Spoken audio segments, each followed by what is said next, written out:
She's incredibly theatric. And she's definitely a low IQ person. But then he suggested that we not try to pinpoint exactly which side the violence comes from. Why you are a failure and why, honestly, we just need to tell you bye-bye. The decline in the quality of politicians we get. And her name is Jasmine Crocket. So who is your senator in your state? A lot of people don't know the answer to that question. That really concerns me. Matter of fact, how many senators can you name? I haven't seen any data on this, but I'd like to make the argument that I don't believe more than 1% of America can name more than 15 senators. And that really concerns me, especially considering that everyone has an opinion on the political climate right now. Everyone has an opinion on how Congress works and how it should work and how the government doesn't work for us and doesn't respect the people enough. And yet you can't even name who runs the government. You can't even describe what these people do, let alone in their lifestyle, in their personal lives, what companies they invest in, what their signature arguments are, anything like that. So I wanted to start with a pretty popular name right now, and someone who is a perfect example of the decline in politicians, the decline in the quality of politician we get. And her name is Jasmine Crocket.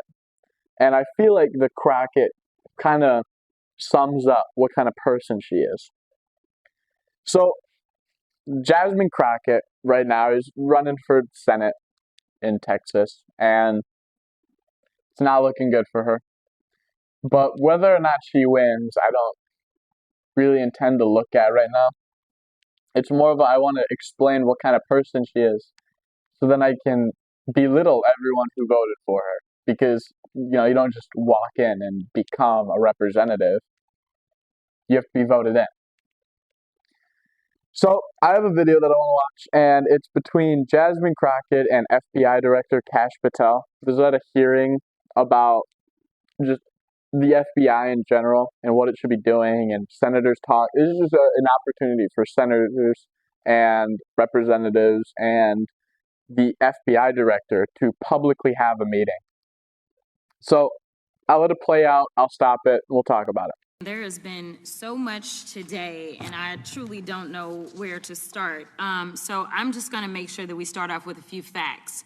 So a couple of facts that we need to make clear for everyone is that, number one, Director Christopher Wray, when he was appointed to be the head of the FBI, was appointed by Donald Trump. Now, I will agree that I definitely take issue with a number of decisions that Donald Trump makes, especially when it comes to the people that he decides to appoint to very important positions, including this one, because I did have to make sure that I wasn't going crazy.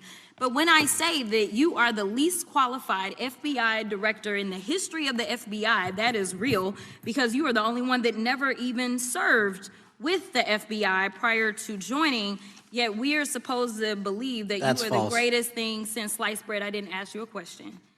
Now, what I want to go false. through is to talk about why you are a failure and why, honestly, we just need to tell you bye-bye. I know. So right off the bat, she's incredibly theatric. She's incredibly performative. I mean, she can't have an intro without this little why we need to tell you bye-bye.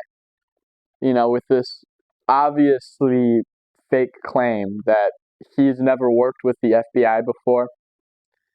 I mean, she can't sit in her seat for a couple minutes without being an actor for the whole world to see.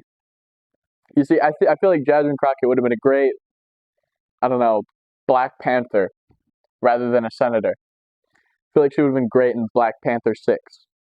But no, we have a senator who sits up there and talks like this and rambles off more than evidently fake claims, just for the hope that people don't look into what she's saying and just takes her at her word, just because she's a Democrat and Kash Patel's a Republican.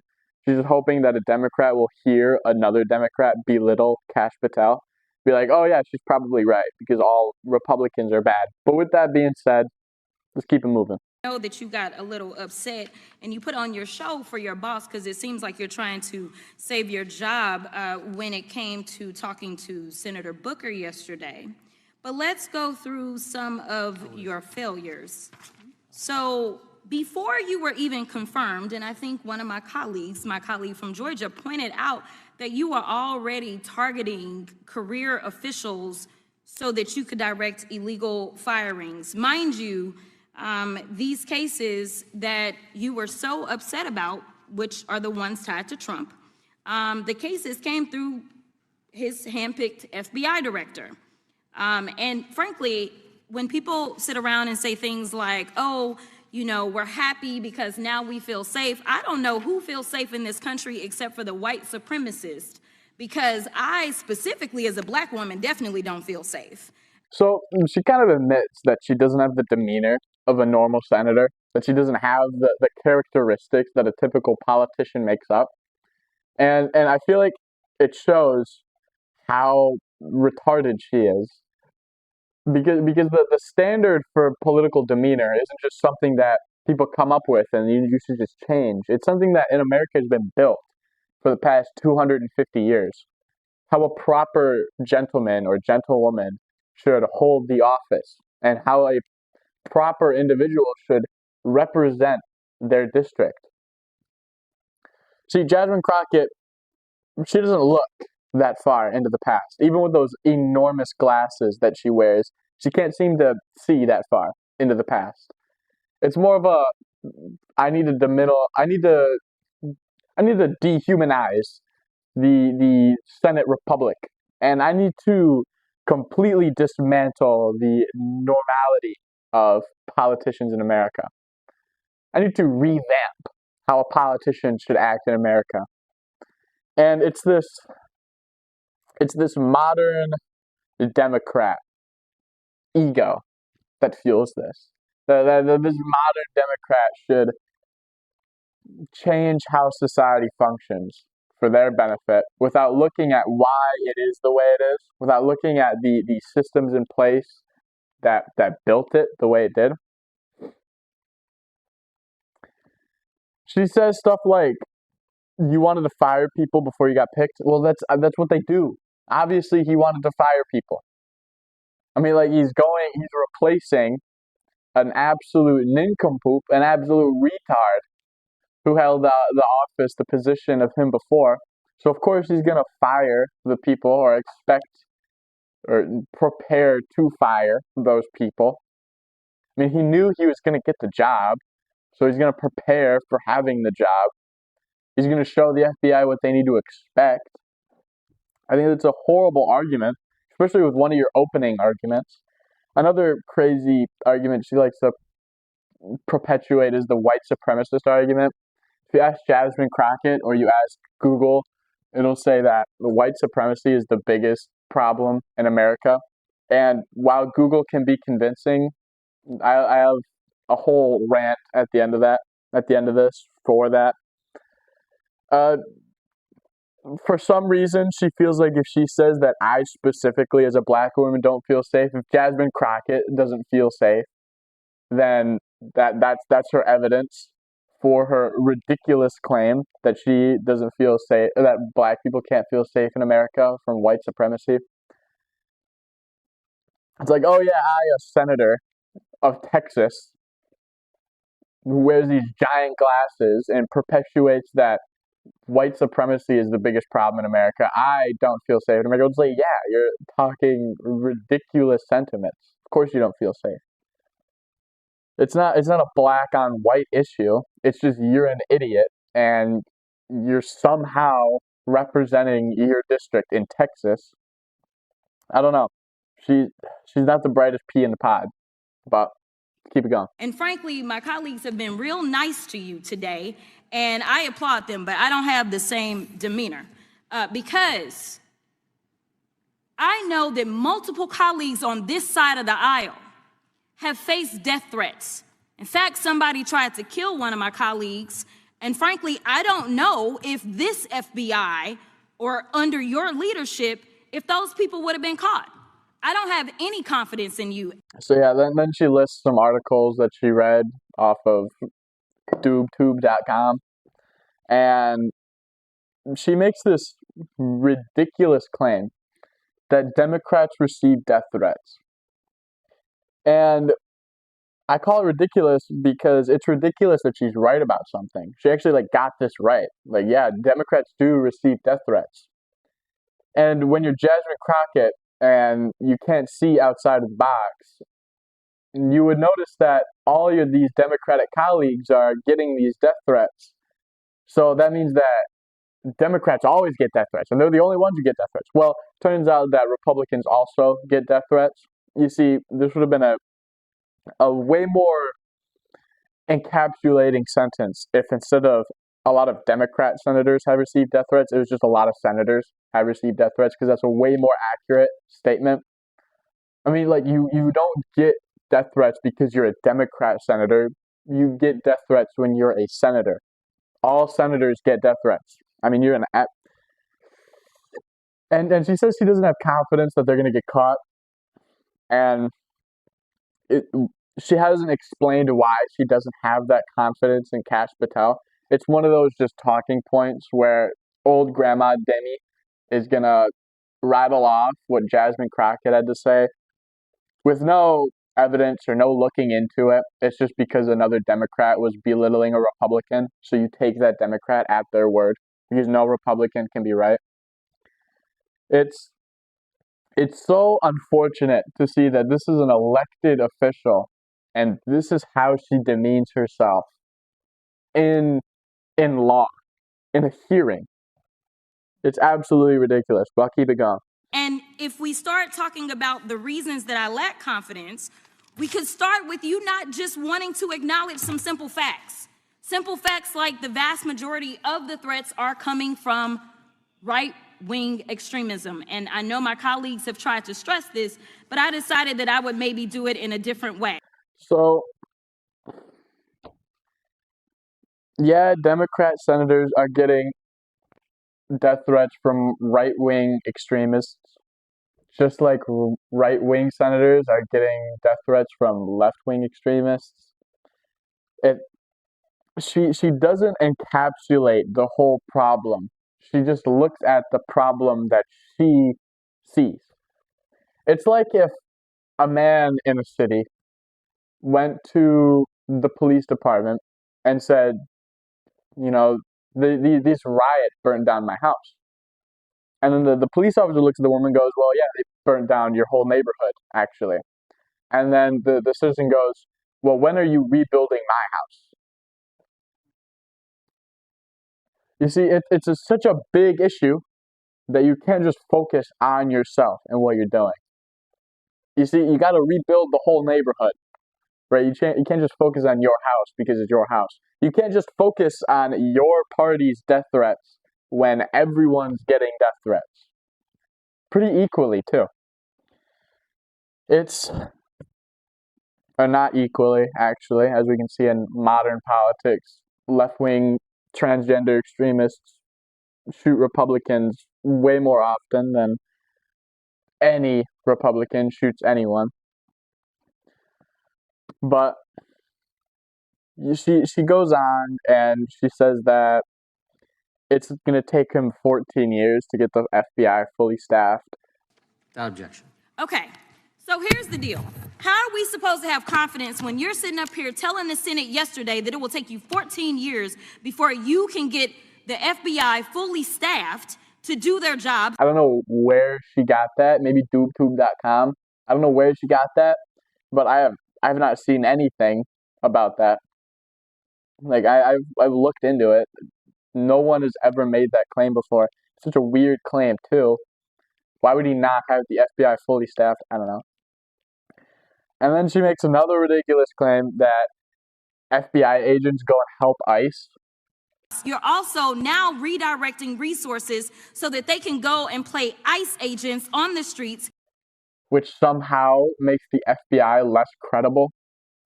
So, yeah, of course they're going to help ICE.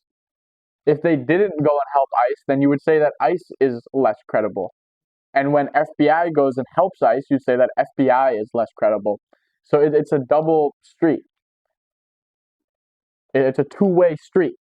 It works both ways, and she knows that, and that's why she's making this argument. And oh, she's something else.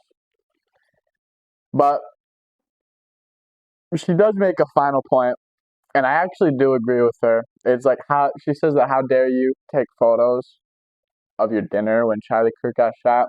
Even when it came down to somebody that you consider to be a friend, you were posted up having some fancy dinner.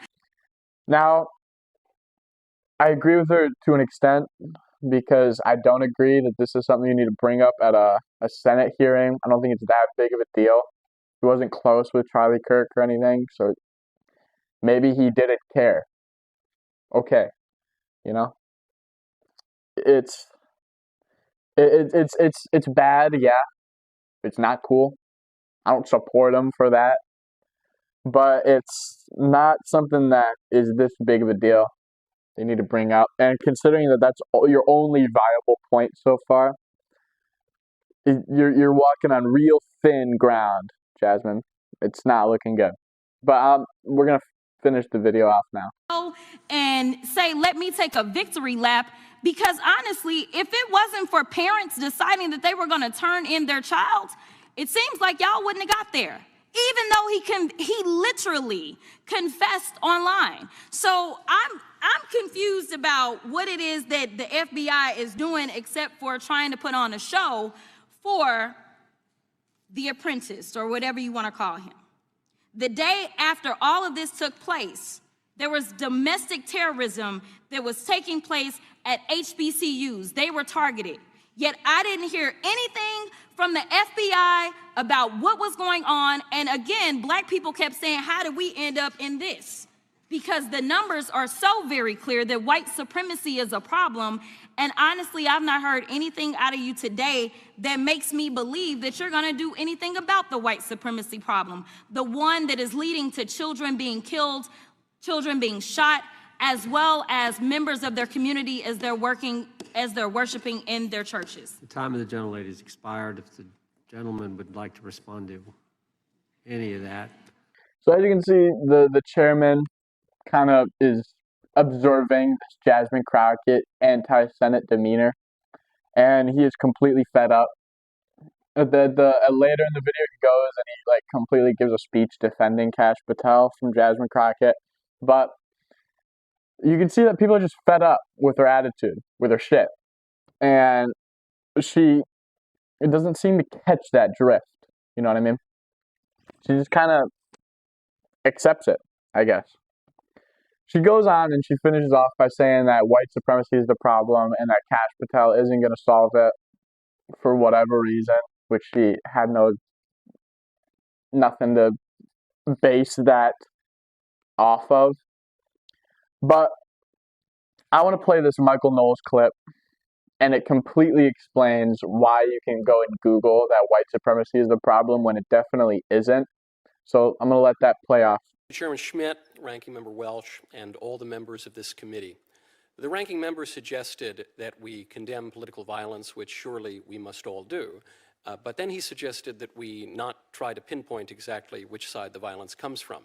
This seems to me confusing and misbegotten, as one cannot solve a problem if one does not know where the problem lies. In light of the murder of my friend Charlie Kirk by a leftist assassin, I am gratified to see that at least some members of our federal legislature are now confronting the consistent and escalating pattern of left-wing terrorism in the country.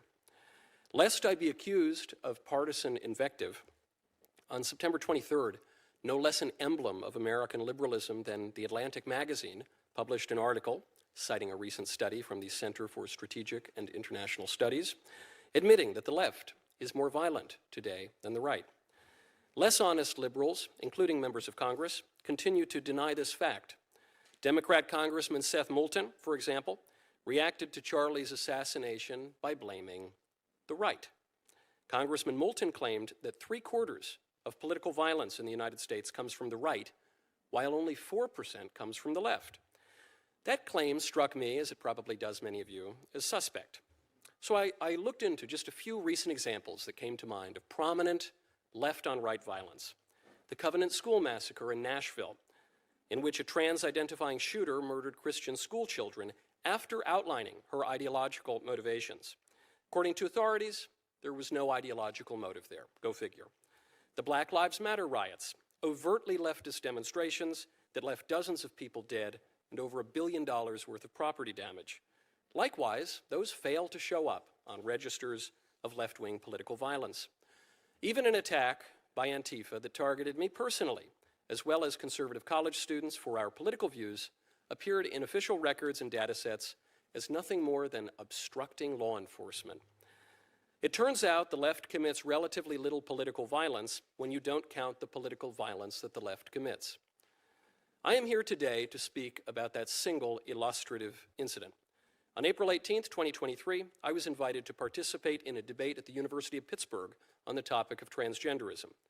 Before the debate, several hundred left-wing protesters gathered outside the Student Center, many dressed uniformly in black with face coverings. They lit the street on fire while burning me in effigy with a little Hitler mustache painted on my face. All because I hold the view, as most Americans do, that men cannot become women. Buildings in the area were placed on a soft lockdown. As the Pittsburgh Bureau of Fire put out my burning effigy, an Antifa operative named Brian DePippa, hiding behind his wife, Crystal, rolled 2 smoke bombs under police barricades. Attendees scattered while demonstrators chanted, "Fascists go home." DePippa then threw a lit firework into a group of police officers protecting the building. The explosion injured several officers, including severe and life-altering injuries to a female officer. The debate was forced to end early after campus police determined that the protests outside were becoming even more destructive. The campus issued a safety emergency notification. Despite popular efforts to deny the existence of organized left-wing terrorism, Brian and Crystal DePippa were not merely 2 citizens protesting a speaker with whom they disagreed. Things just got a little out of hand. No. They are members of an extremist cell, a cell that meets at an anarchist bookshop, the sort of venue that operates as training grounds for left-wing terror attacks. Brian DePippa repeatedly set off TSA screeners for explosive material on his body. The Torch Antifa network has claimed the DePippas as members and raised money for them through a tax-exempt nonprofit organization. Imagine.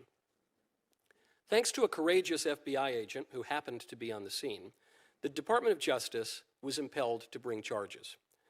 Unfortunately, our justice system gave them only a slap on the wrist. I think we should all be able to agree that throwing an explosive at a group of people is no mere minor indiscretion. That is a very serious crime. That's attempted murder, the kind of crime that merits life in prison. Instead, our justice system sentenced Brian DePippa to minimal jail time for obstructing law enforcement. His wife got off with probation. The federal government must act now to stop the consistent and accelerating trend of leftist terrorism.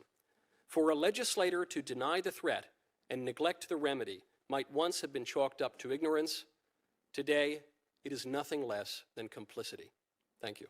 So that's why it is the way it is because when you have political violence on one side and you just don't count it, this is what you get.